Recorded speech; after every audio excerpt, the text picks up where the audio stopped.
jangan salahkan markah, jangan salahkan standard. Kita gabungkan dua-dua untuk kemajuan warga negara Malaysia.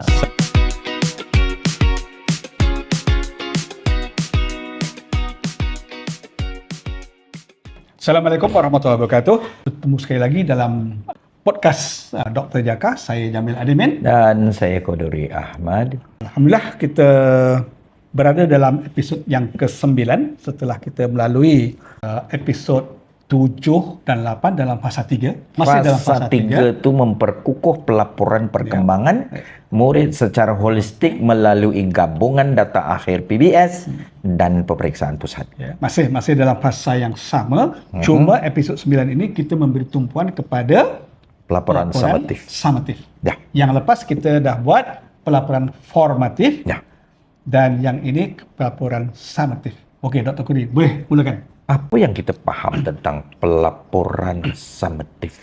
Sebenarnya ialah apa yang kita faham selama ini, itulah pelaporan summatif.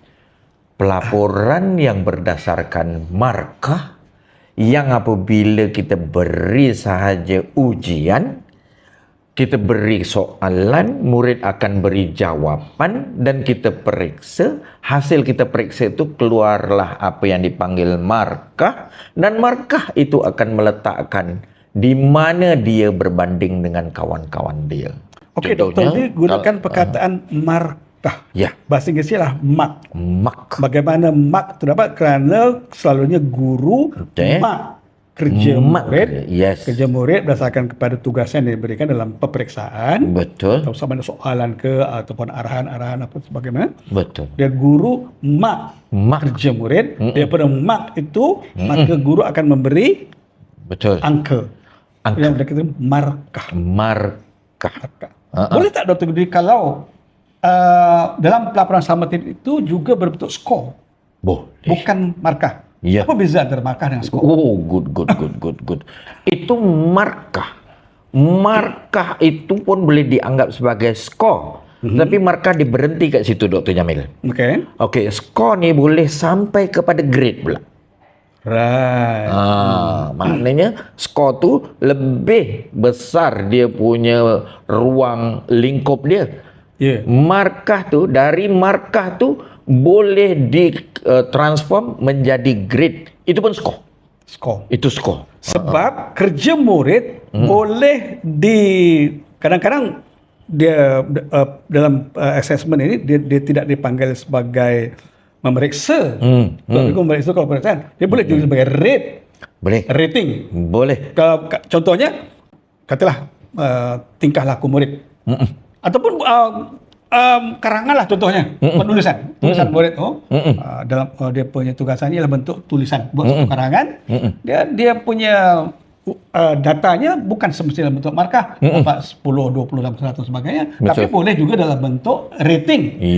Rating misalnya rating 1 hingga 10. Ataupun boleh terus kepada grading.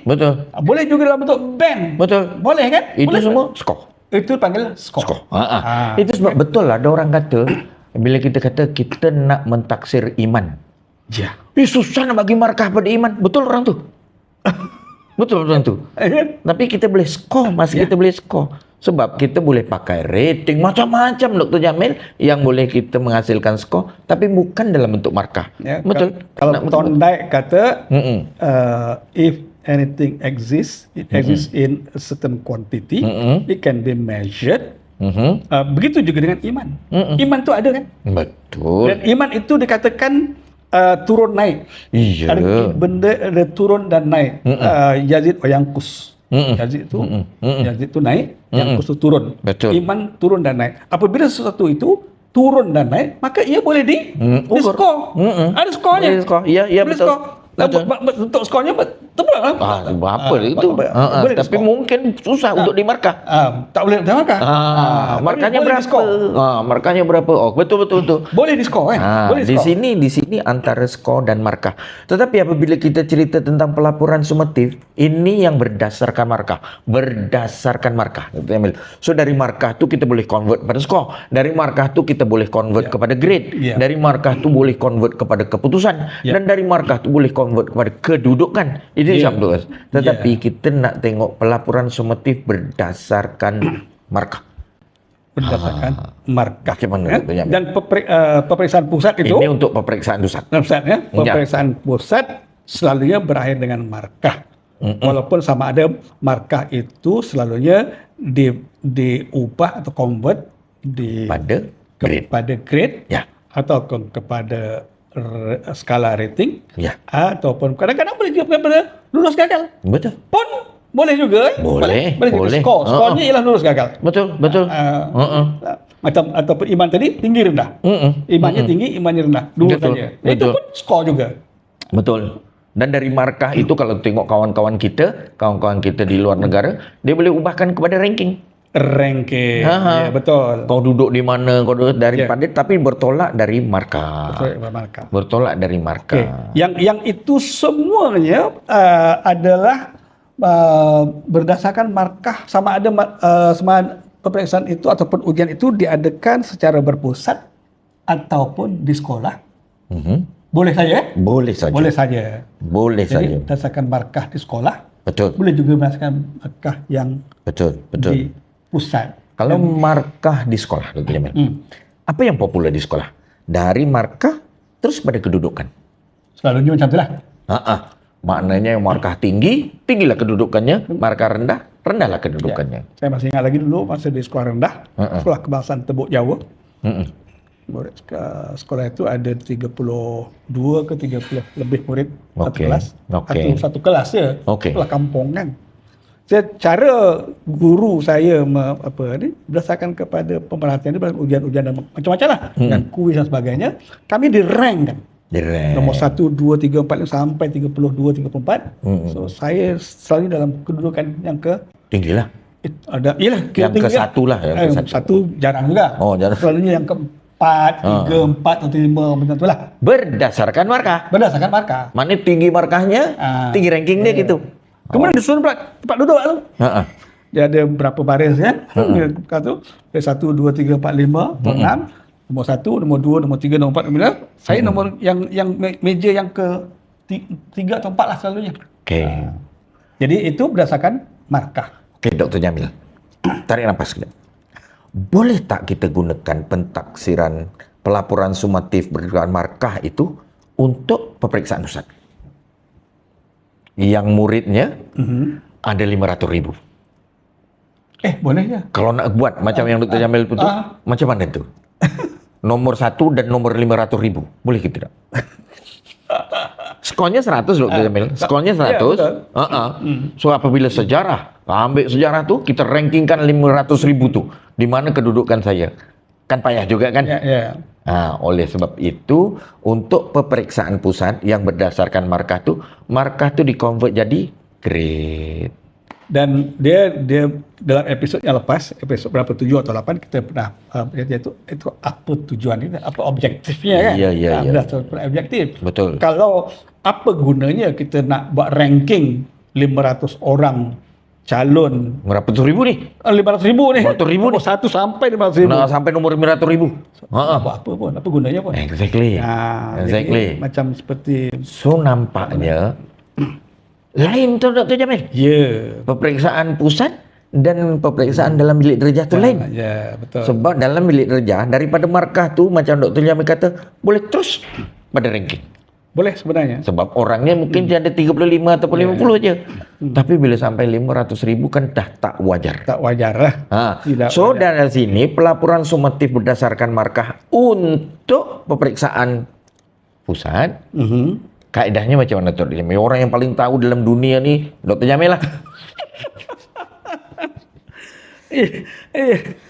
Ya, jadi dia dalam peperiksaan dia ada juga apakah rujukan kita, sama ada kita membuat peperiksaan pusat itu berdasarkan kepada rujukan norma ataupun rujukan kriteria ataupun rujukan standard ataupun apa sajalah berdasarkan apa ni.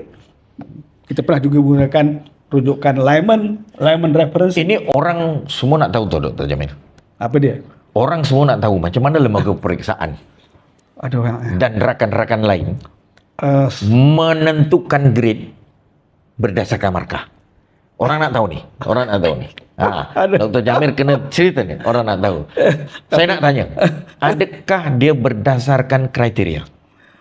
Orang nak tahu nih. Satu dunia orang nak tahu. okay, sebelum tu saya kena Buat disclaimer. sebab sebagai petugas peperiksaan kebangsaan, saya pernah menjadi ketua Majlis Peperiksaan, saya pernah menjadi ketua sektor dasar yang menjaga dasar, menjaga markah, menjaga skor apa semua tu kan, menjaga cut off sebagainya.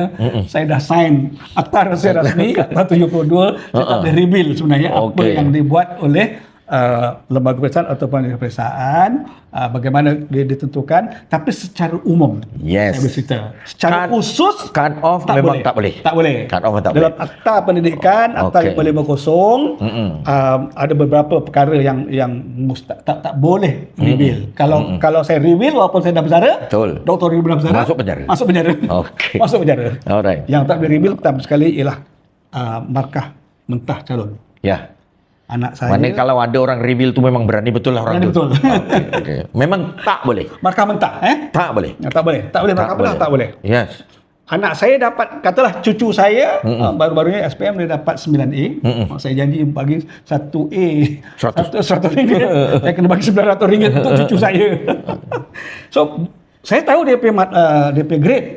A plus, A minus, A plus. Saya tahu. 9 saya tahu semua. Okey. Tapi markah mentah saya tak tahu. Yes. Dia dapat A plus untuk bahasa Melayu. Betul. Berapa markah mentah saya tak boleh tahu. Betul. Betul. Tak siapa yang boleh tahu. Betul. Cikgu dia tak boleh, dia sendiri tak boleh tahu. Betul. Markah mentah markah mentah. Markah aggregate mungkin boleh. Macam MUET ada markah aggregate boleh. Daripada untuk band 1 2 3 markah aggregate-nya ialah 300 ataupun markah aggregate ialah berapa. Itu markah aggregate. Itu boleh. Pasal itu memang majlis pejabat. Tapi markah mentah tak boleh. Yang kedua, cut off score. Tak boleh. Cut off score ni berapakah markah sepadan untuk A+? Tak boleh. Tak boleh nak reveal. Itu sulit. Dan itu menjadi amalan kepada Badan Peperiksaan Antarabangsa. Markah sepadan. Yang ketiga ialah pencapaian murid mengikut ras. Tak boleh. Kemudian apa lagi?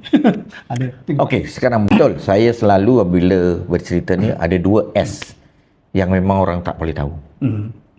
Satu, skor. Apa? Skrip. Okey ya, skrip. Skrip tu bila kita serah, habis, khalas. Yes. Engkau tak akan dapat balik begitu. Yang kedua, skor. Alright. Skor mentah tu kan? Skor mentah. Skrip, skor tu halalkan sajalah. Tak payah nak tengok-tengok tu. Okey. Alright. Tapi bukan itu ya. Kita nak cerita. Sebab rasanya orang kena tahu juga. Macam mana you convert dari skor kepada grade. Itu umum. Ini satu dunia mana? Satu dunia kata. So lembaga peperiksaan, engkau buat macam mana ya? Okey, yang saya tanya, adakah you ikut mazhab criterion reference? Yes. Jawabnya tidak. Tidak. Adakah you ikut mazhab norm reference? Yes. Jawabnya tidak. Tidak. So apa yang you ikut? Okey, di sini ada seorang manusia yang menjadi guru kepada Dr. Jamil. Profesor Tom Christie. Tom Christie yang masa itu dia mewakili Cambridge, yang sama-sama lembaga periksaan duduk. Dia come up with satu benda yang dipanggil Lyman reference. Lyman reference tu menjadi ikutan kita sejak lebih 50 tahun.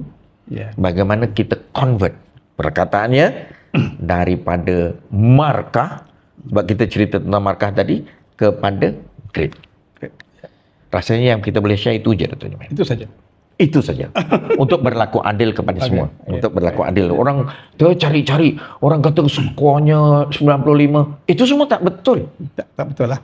Sebab yang cut off score tu diubah-ubah dari tahun ke tahun, daripada kertas ke kertas. Lain. Kertas ya Dr. Jamil ya? Ini bukan mata pelajarannya, kertasnya. So maknanya kalau ada 300 kertas yang diterjemahkan tu, maknanya ada 300 skor. Dan next year will be different. Itu amalan Lyman reference. Kalau boleh lah saya terangkan, boleh sebenarnya sebab ini ada dalam literature kan.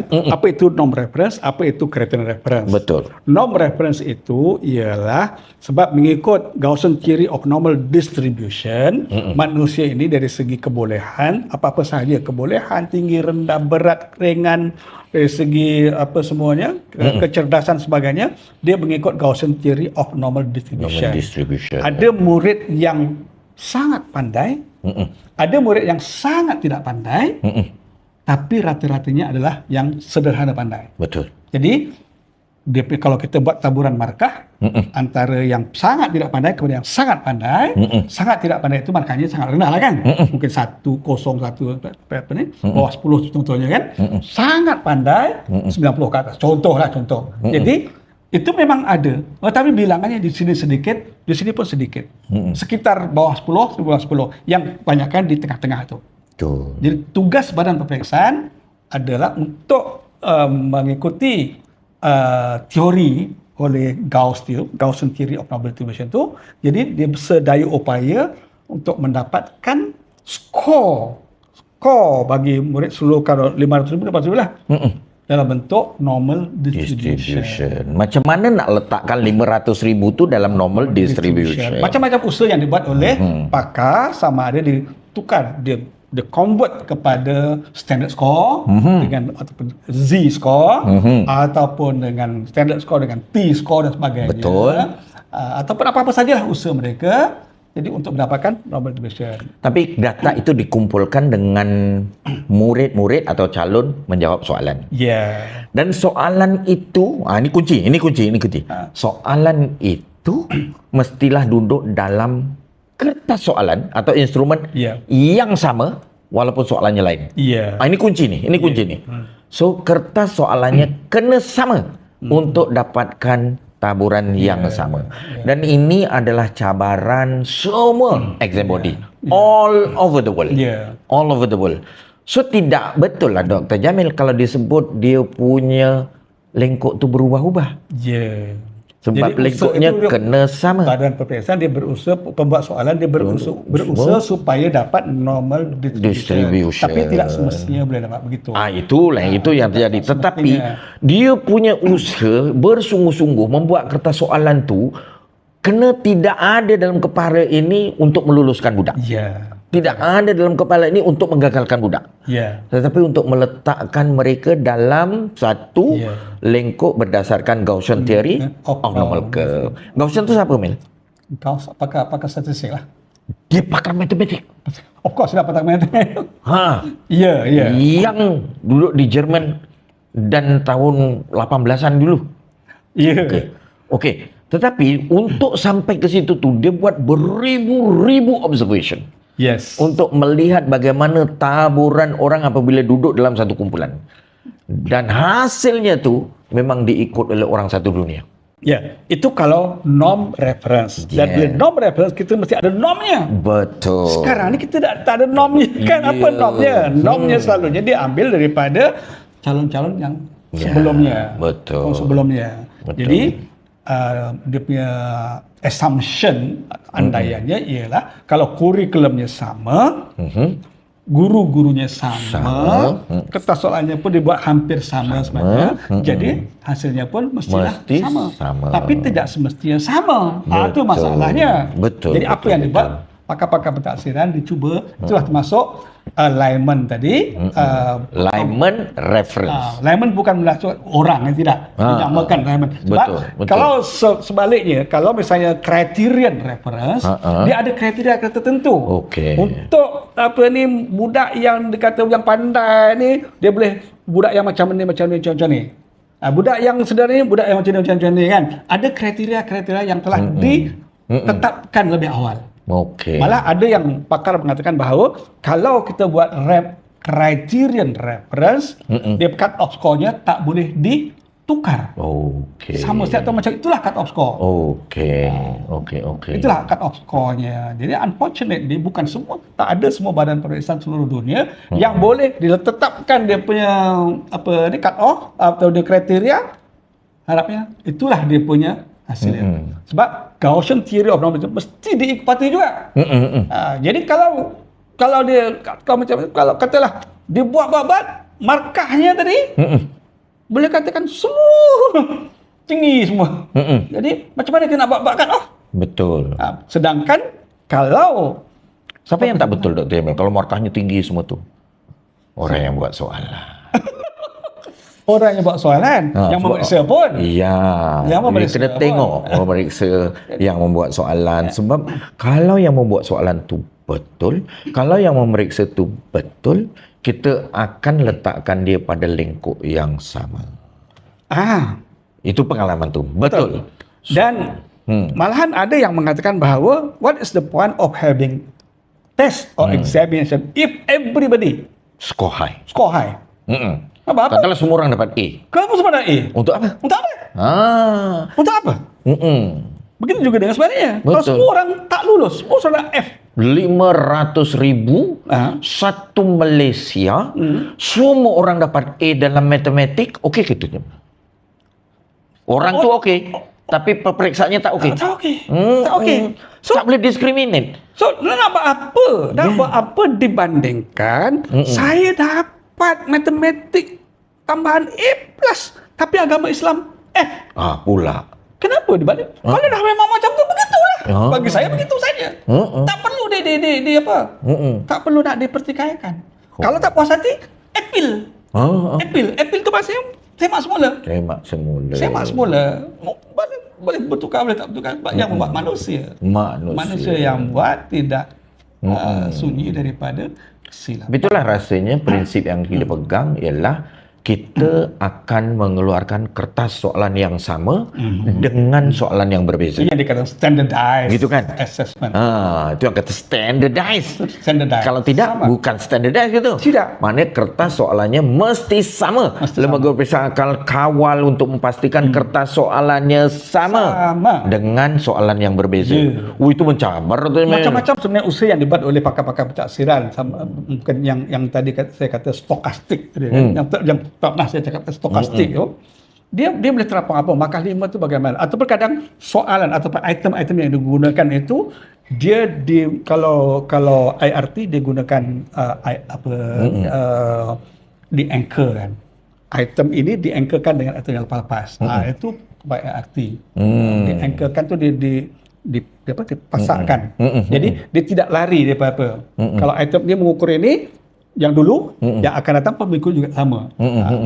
Jadi macam-macam lah. Tu yang saya nak tanya ni, kalau kita guna apa Lyman reference nama dia tu? Lyman reference tu. So Lyman reference tu tak adalah kita pasakkan grade tu pada markah tertentu je ya. Sebelum peperiksaan. Tak boleh macam tu. Tak boleh macam tu. So tidak adalah satu list grade. Sebelum kertas soalan tu dibuat, ni dah ada. Kalau kau dapat 90 dapat A. Kalau dapat 80 dapat B. Kalau dapat 60 dapat C. Itu tak ada tu ya? Tak ada ya? Tidak menepati Lyman reference. Maknanya kalau lembaga pemeriksaan buat macam tu, lembaga tak ada. Mana-mana badan pemeriksaan yang mendakwa mereka menggunakan criterion reference ataupun standard reference. Standard tu ditentukan standardnya. Ini untuk itu standardnya ni. Dah apa? Dia kata ada yang mendakwa dia punya cut off score-nya tak berubah. Sebenarnya berubah juga.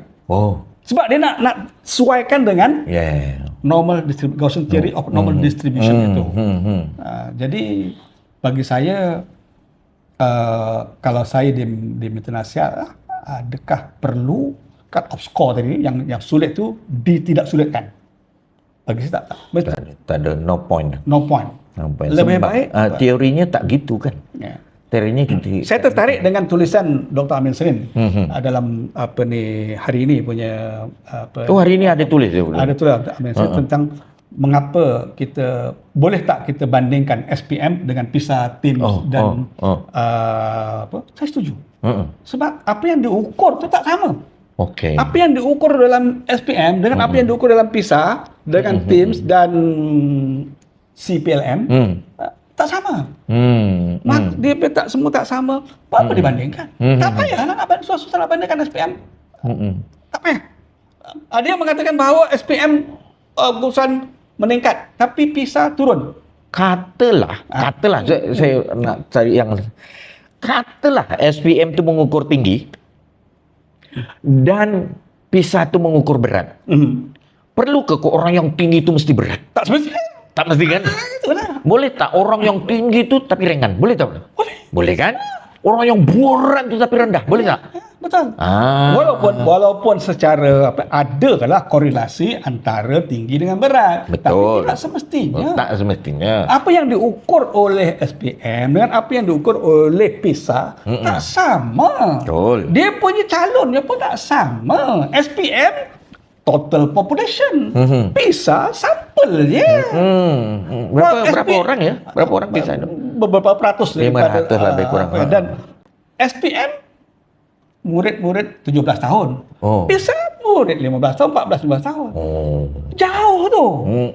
Dia tim sebelah dia tak sama. Kemudian dia SPM berdasarkan kurikulum yang telah ditetapkan.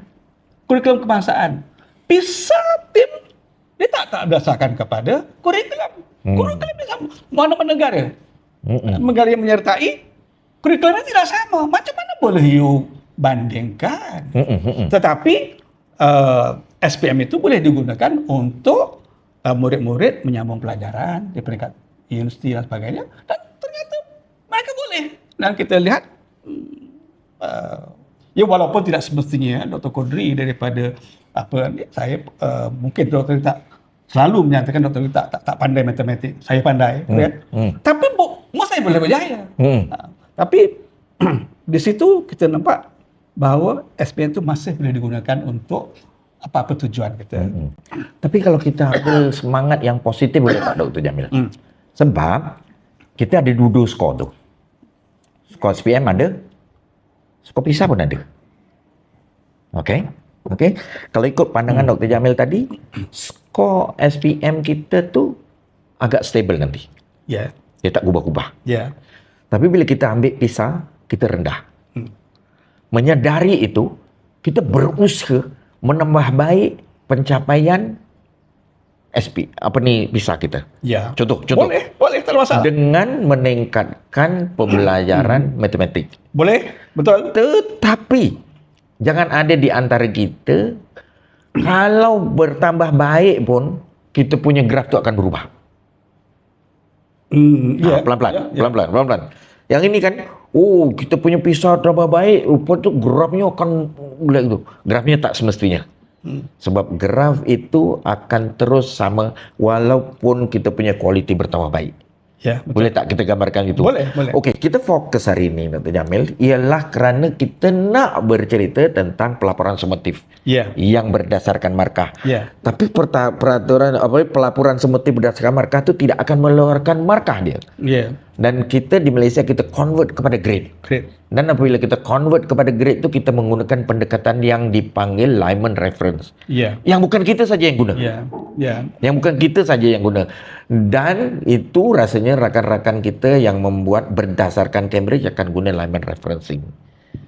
Dan selama ni apabila kita panggil rakan-rakan kita daripada luar negara untuk memerhatikan bagaimana kita guna Lyman referencing pun dia tapi sebenarnya Dr. Kodri, badan-badan periksaan mereka bebas untuk menggunakan apa saja. Yeah. Mungkin Lyman, mungkin standard reference, mungkin pattern reference, mungkin norm reference. Betul. Mungkin. Dan tak salah. Tak salah. Kalau kita guna Lyman reference pun tak salah.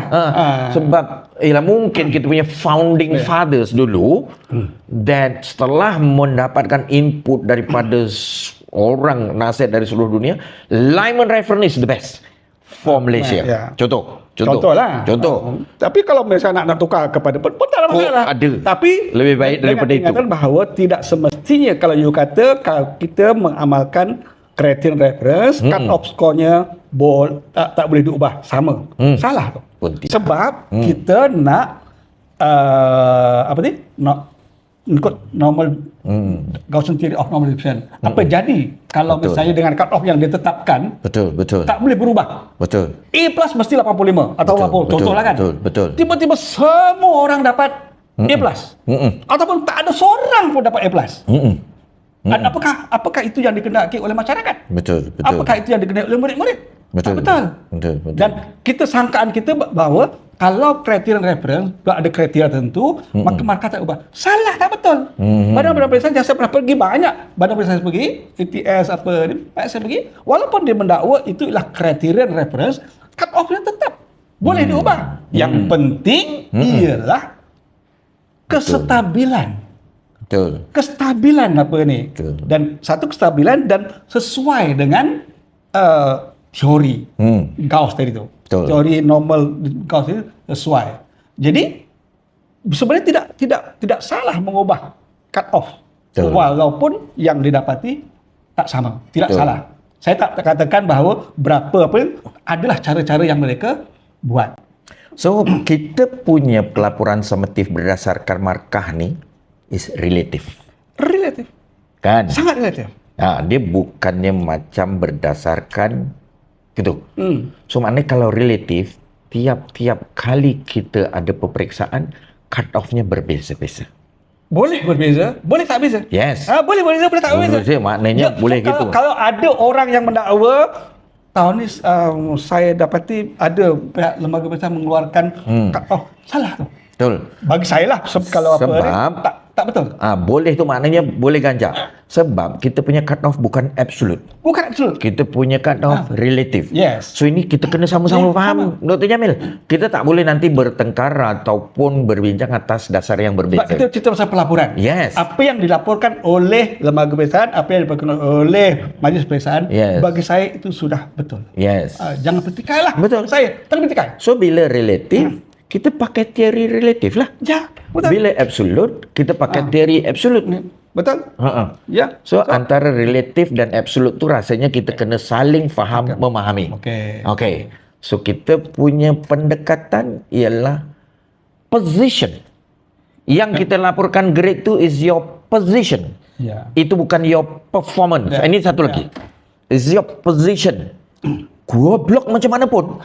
Tapi kalau position kau tinggi, engkau akan dapat A. Contohnya gitu. Ya. So itu we have to understand that. Ya. Sebab that is our basis of argument di sini.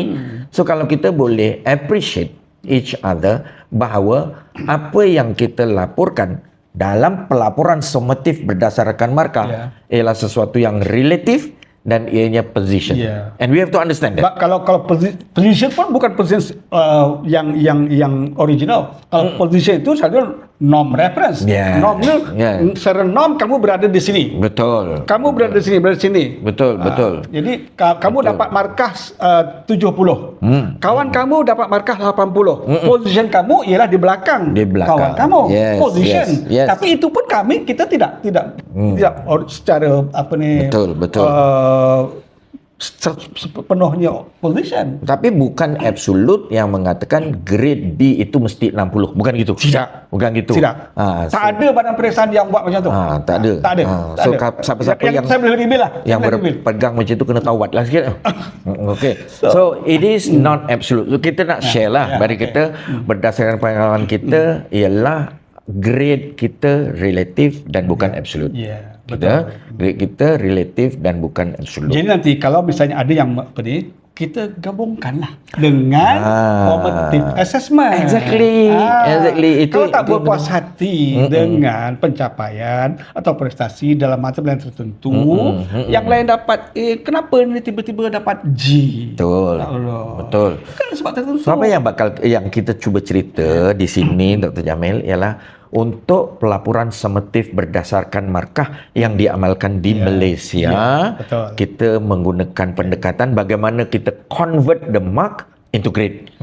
Mark into grade kita menggunakan pendekatan yang dipanggil Lyman referencing.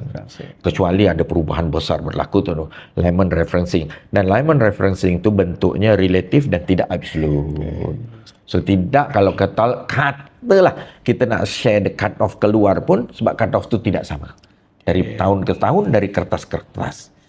Dr. Kuri, dengan itu kita tutup dulu perbincangan dalam episod ke-9 ini. Sehingga berjumpa lagi. InsyaAllah. Saya Jamil Adibin. Saya Qaduri Ahmad. Mengucapkan selamat maju jaya.